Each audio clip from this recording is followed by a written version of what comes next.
आज मैं आप लोगों को इस वीडियो में पढ़ाने जा रहा हूँ अध्याय 15 को। अध्याय 15 में दिया हुआ है ठोस आकृतियों का पृष्ठीय क्षेत्रफल एवं आयतन दिया हुआ है और इसमें जो प्रश्नावली 1 है उनके सारे प्रश्नों को इस वीडियो में देखने वाले हैं।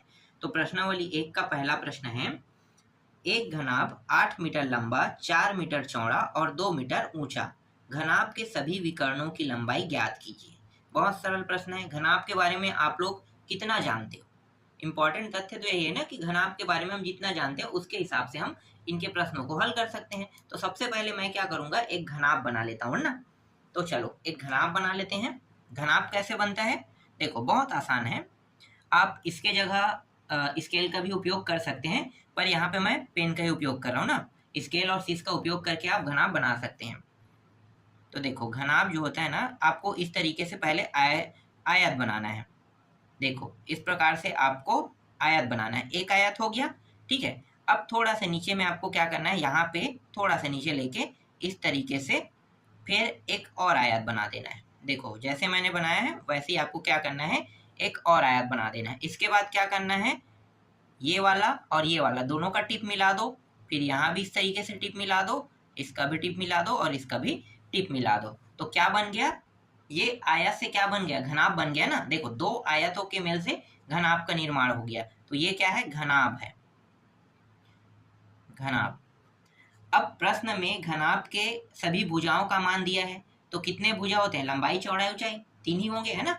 तो सबसे लंबा वाला भुजा ही है, तो ये मैं क्या क्या नाम दूंगा, लंबाई, है ना। तो लंबाई है 8 मीटर। देखो इसके बाद दूसरा जो भुजा है चौड़ाई। तो चौड़ाई वाला हिस्सा देखो, ये वाला ऊपर की ओर जा रहा है। देखो जितने भी ऊपर की ओर जाने वाला डंडी है वो सब क्या है, चौड़ाई है, ठीक है। ये लंबा भुजा हो गया आपका, लंबाई ऊपर की ओर जाने वाला। देखो ये सब क्या है, सभी चौड़ाई है। तो ये वाला भुजा जो है इसको मैं कितना रख दूंगा, 4 मीटर रख दूंगा, ठीक है। प्रश्न में 4 मीटर दिया हुआ था। अब देखो बेढ़ा वाला, तो देखो ये इसके साथ ये टच है ना, और ये वाला भी ऐसे ही टच है। तो ये भुजा, ये भुजा, ये भुजा और ये भुजा क्या हो जाएगा, एक मिनट, इसको हम चौड़ाई देते हैं, इसको ऊंचाई दे देते हैं, ठीक है। ऊंचाई वाला अलग है ना, चौड़ाई अलग, नीचे वाले को देते हैं। ये चौड़ाई मान लो, ये और ये, ठीक है, ये और ये सब क्या है, चौड़ाई। तो इसको मैं चौड़ाई मान लेता हूँ 4 मीटर। और ये ऊपर की ओर जा रहा है ना, इसको ऊंचाई मान लेते, तो ऊंचाई 2 मीटर दिया है इस प्रकार से, ठीक है। तो देखो लंबाई भी हो गया, चौड़ाई भी हो गया, ऊंचाई भी हो गया। समझ में आ गया कैसे रखना है मानों को, ठीक है। चलो अब यहाँ पे लिख लेते हैं घनाभ की लंबाई, ठीक है। प्रश्न में दिया हुआ है ना, तो दिया है, एक मिनट, घनाभ, घनाभ की लंबाई। घनाभ की लंबाई, घनाभ को किससे दर्शा सकते हैं हम लोग, ए से दर्शा सकते हैं। और ऐसे लिखने की जरूरत भी नहीं है, चाहो तो आप लिख सकते हो, नहीं चलो लिख लेते हैं, ए से दर्शा लेते हैं। और नहीं लिख दर्शाएंगे तो भी कोई दिक्कत नहीं है, सिर्फ लंबाई लिख दो और इसके बाद 8 मीटर लिख दो, क्योंकि घनाभ की लंबाई क्या है, 8 मीटर है, ठीक है। अब घनाभ की चौड़ाई, चौड़ाई कितना दिया, इसे बी से दर्शा देते हैं, 4 मीटर है, ठीक है, ये है। और घनाभ की ऊंचाई को सी से दर्शाते हैं और ये 2 मीटर है, ठीक है। ये समझ में आ गया आपको, ठीक है। और इस प्रश्न में क्या निकालने के लिए कहा है, घनाभ के सभी विकर्णों की लंबाई निकालने के लिए कहा है।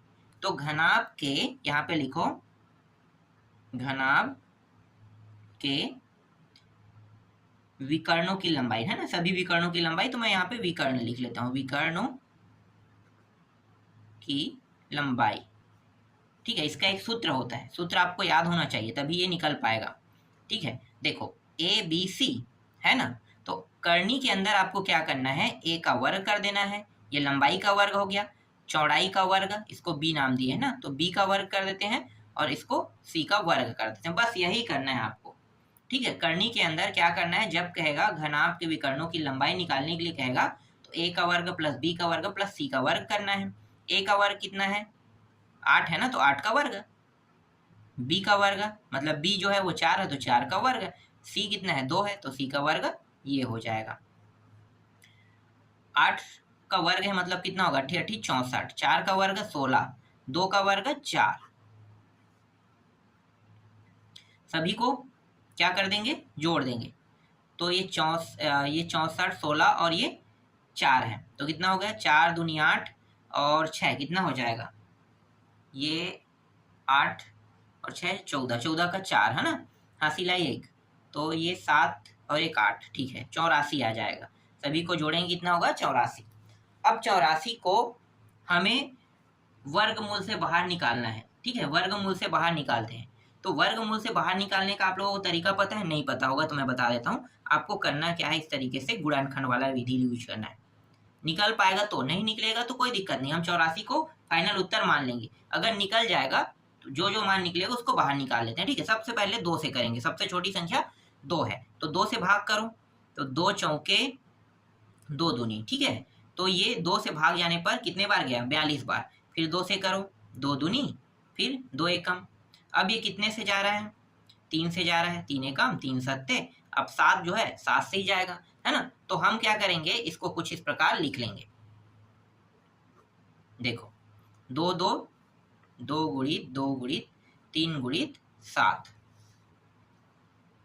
बराबर जोड़ा। देखो जो जोड़ा बना रहा है वो क्या होगा, वर्गमूल से बाहर आ जाएगा ना, तो 2 जो है वर्गमूल से बाहर आ गया। अब ये दोनों जोड़ा बना रहा है कि नहीं बना रहा है, तो इन दोनों को गुणा कर दो, कितना होगा 21। ये लेकिन वर्गमूल के अंदर रहेगा, क्यों वर्गमूल के अंदर रहेगा, क्योंकि ये जोड़ा नहीं बना रहा है, जो जोड़ा बना रहा है वो बाहर आ जाता है। तो यहाँ पे 2 वर्गमूल के अंदर 21 मीटर क्या होगा, विकर्णों की लंबाई होगा, यही इसका आंसर है। देखो उत्तर आ गया, ठीक है। चलो अगला प्रश्न देखते हैं।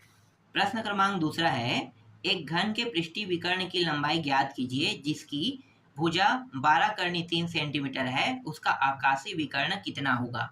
ठीक है, चलो हल करते हैं। इसमें 2 के मान निकालना है, एक तो पृष्ठीय विकर्ण निकालना है और आकाशीय विकर्ण।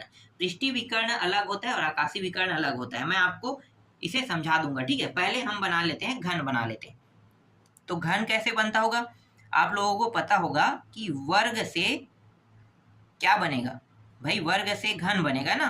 तो हम क्या करेंगे, 2 वर्गों को जोड़ देंगे। देखो एक वर्ग इस तरीके से आपको बनाना है और एक को इस प्रकार से ऐसे करना है, फिर इनके टिप को इनके टिप से जोड़ देना है और इनके नीचे वाले हिस्से को नीचे वाले से जोड़ देना है। तो क्या बन जाएगा, घन बन जाएगा। जिस तरीके से हमने घनाभ बनाया है ना आयतों को जोड़कर, वैसे ही वर्ग को जोड़कर घनाभ बनाया जाता है। ठीक है, बहुत आसान है घन और घनाभ की आकृति बनाना।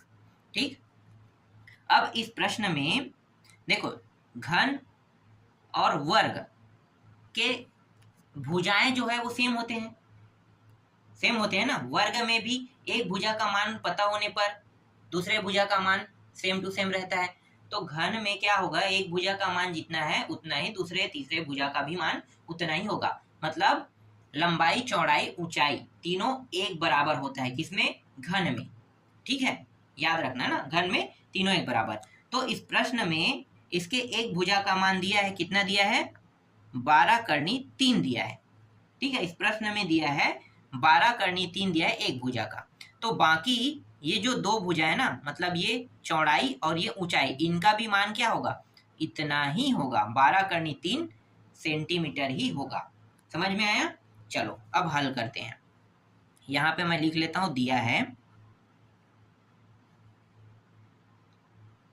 घन की भुजा, घन की भुजा को ए से दर्शा देते हैं।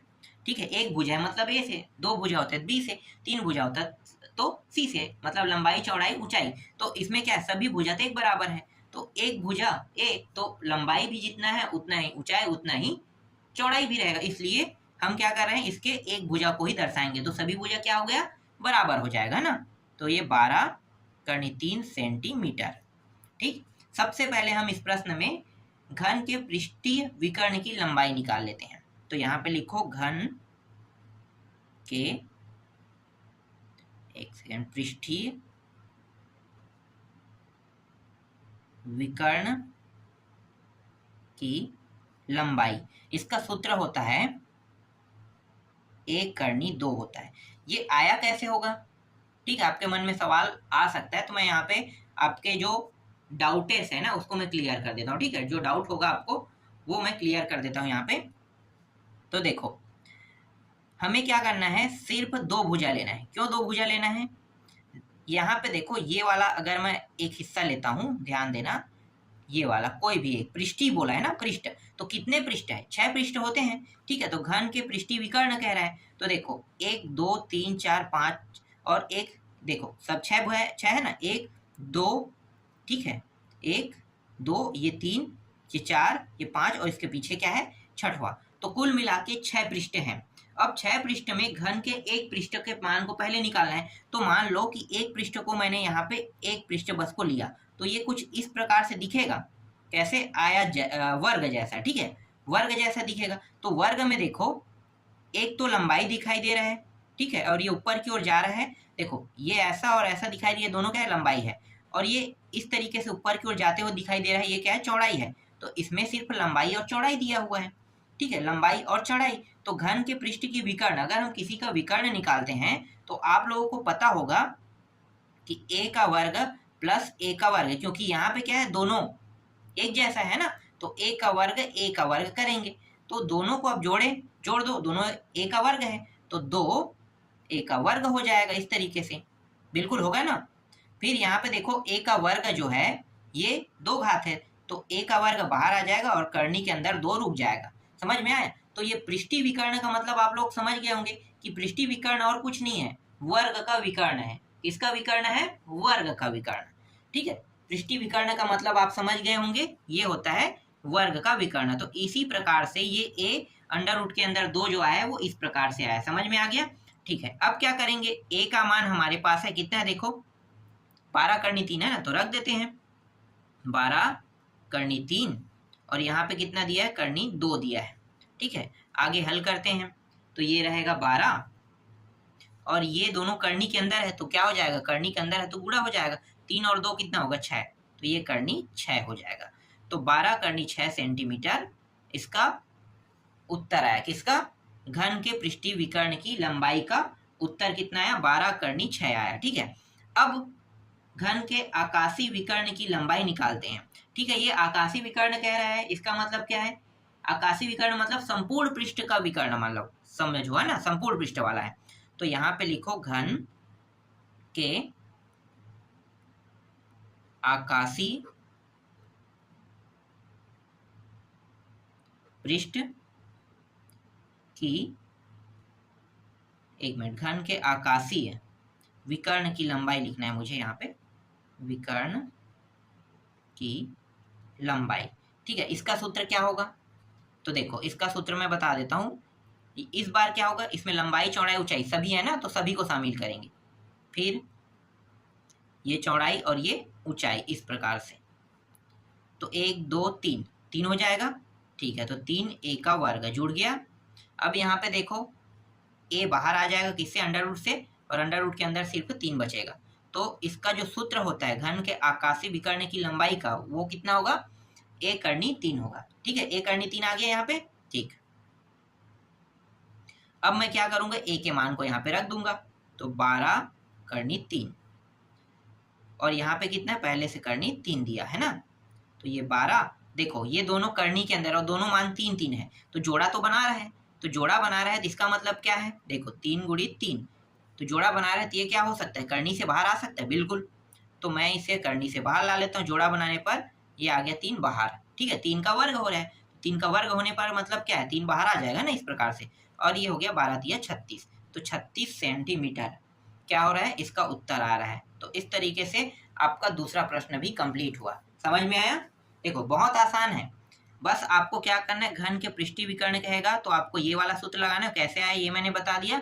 और घन के आकाशीय विकर्ण की लंबाई कहेगा तो आपको ये वाला सूत्र लगाना है। और ये किस तरीके से सूत्र बना है, ये कई बार क्या होता है, डायरेक्ट आपको ये सूत्र बता दिया जाता है ना कि ये सूत्र हमें लगाना है, पर आया कैसे कोई नहीं बताता, ठीक है। ये सूत्र आया कैसे कोई नहीं बताता, तो यहाँ पे मैं बता रहा हूँ कि वो सूत्र आया कैसे, ठीक है। उसके बाद उस सूत्र के थ्रू हमने हल करके भी आपको बता दिया। चलो अब इसका अंतिम प्रश्न देख लेते हैं। तीसरा जो प्रश्न है वो क्या कह रहा है, उस बड़े से बड़े खंभे की लंबाई ज्ञात कीजिए जो 10 मीटर लंबा, 10 मीटर चौड़ा और 5 मीटर ऊंचे कमरे में रखा जा सकता है, ठीक है। मतलब क्या है, अगर तीनों भुजाओं का माप अलग अलग हो या उनमें से 2 का मान सेम हो और तीसरे का अलग हो, तो इसका मतलब क्या है कि वो घनाभ है। पता चल गया ना, क्या होगा, घनाभ। तो चलो घनाभ बना लेते हैं। घनाभ की आकृति कुछ इस प्रकार से होती है ना, दो आयतों को मिला के क्या बनाते हैं, घनाभ। देखो इस प्रकार से घनाभ बनाया जाता है। ठीक है, तो एक भुजा की लंबाई कितनी है, 10 मीटर। ठीक है, दूसरे भुजा की तो देखो ये चौड़ाई है, चौड़ाई को भी हम कितना मान लेते हैं, 10 मीटर। ठीक है, और एक और भुजा है जिसको हम ऊंचाई कहते हैं, उसका मान अलग है, उसको हम 5 मीटर ले लेते हैं। ठीक है, तो आप लोगों को ये चीज पता होगा कि घनाभ के 3 भुजाएं, लंबाई चौड़ाई ऊंचाई। ठीक है, इनमें से 2 भुजाओं के मान समान हो सकते हैं, पर कोई भी कंडीशन में तीसरे भुजा का मान समान नहीं होना चाहिए। अगर वो समान हो गया तो ये 10 है, ये 10 है, ये भी 10 हो गया तो वो तो घन बन जाएगा ना, घनाभ नहीं होगा। इसीलिए 2 भुजाओं का जो मान है एक जैसा हो सकता है, पर तीसरा कभी भी कोई भी कंडीशन में एक जैसा नहीं होगा। चलो अब यहाँ पे मैं घनाभ की लंबाई है ना, तो घनाभ की लंबाई, इसे ए नाम देते हैं क्योंकि पहली भुजा को हम ए देते हैं, दूसरी को बी और इसको सी दे देते हैं ना। तो ए कितना है, 10 मीटर है। फिर घनाभ की चौड़ाई बी 10 मीटर। ठीक है, की ऊंचाई, ठीक है, सी कितना है, 5 मीटर। ठीक है, इस प्रकार से तो 10 10 और 5 हो गया। चलो पहले क्या निकालेंगे, पहले हम इस प्रश्न में विकर्ण निकालेंगे। ठीक है, तो घनाभ के विकर्ण की लंबाई निकालो। घनाभ की विकर्ण की लंबाई, सूत्र क्या है, ए का वर्ग प्लस बी का वर्ग प्लस सी का वर्ग, यही है। ठीक है, मानों को रख दो, ए का वर्ग 10 का वर्ग, बी का वर्ग भी 10 का वर्ग और सी का वर्ग कितना है, 5 का वर्ग।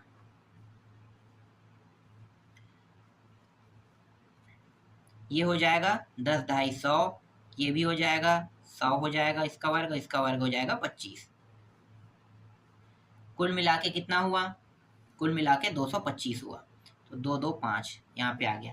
ठीक है, अब इसे कहाँ से निकालना है भाई, अंडर रूट से बाहर निकालना है ना। तो अंडर रूट से बाहर निकालने का तरीका क्या है, इस प्रकार से 2 2 5 को लिखो। ठीक है, ये 2 से तो नहीं जाएगा, 3 से भी नहीं जाएगा। ठीक है, 3 से जा रहा है क्या, हाँ 3 से जा रहा है, 2 से नहीं जा रहा है, 3 से जा रहा है। 3 7 21, 1 5 3 5 15, फिर 3 से जा रहा है क्या, देखो हाँ 3 से भी जा रहा है, फिर से 3 दूनी 3 5 15। अब ये 3 से नहीं जाएगा, 25 कितने से जाएगा, 5 से, 5 5 25, फिर 5 जो है 5 से ही जाएगा, 5 एकम। तो देखो, तो ये जो है इसको मैं ऐसे लिख सकता हूँ, 3 का वर्ग 5 का वर्ग, 3 का वर्ग गुणित 5 का वर्ग, इस प्रकार से बिल्कुल जोड़ा बना रहे हैं। मतलब इसका मतलब क्या है, 3 का वर्ग है, ये 5 का वर्ग है। और आप लोगों को पता है कि जो भी मान वर्ग में रहता है तो वो क्या होता है, बाहर आ जाता है। 3 बाहर आ गया और 5 जो है वो बाहर आ गया, कितना आया, 3 5 15, तो 15 प्राप्त हुआ यहाँ पे। और ये जो 15 आया है ये क्या है, घनाभ के विकर्ण की लंबाई है। तो 15 मीटर घनाभ के विकर्ण की लंबाई हमें क्या हुआ, प्राप्त हुआ। ठीक, चलो अब आगे हल करने वाले हैं। बस इतना ही तो करना था क्या, हाँ हो तो गया, बस इतना ही तो पूछा था ना, बस लिख देते हैं। अब क्या लिखेंगे यहाँ पे, अतः बड़े से बड़े खंभे की लंबाई कितना है, 15 मीटर है। ठीक, ये है इस प्रश्न का उत्तर। तो बस इतना ही आपको करना था और ज़्यादा कुछ नहीं करना है। इस तरीके से प्रश्नावली 1 पूरा कंप्लीट हो गया। इसके बाद मैं आपको प्रश्नावली 2 बताऊंगा।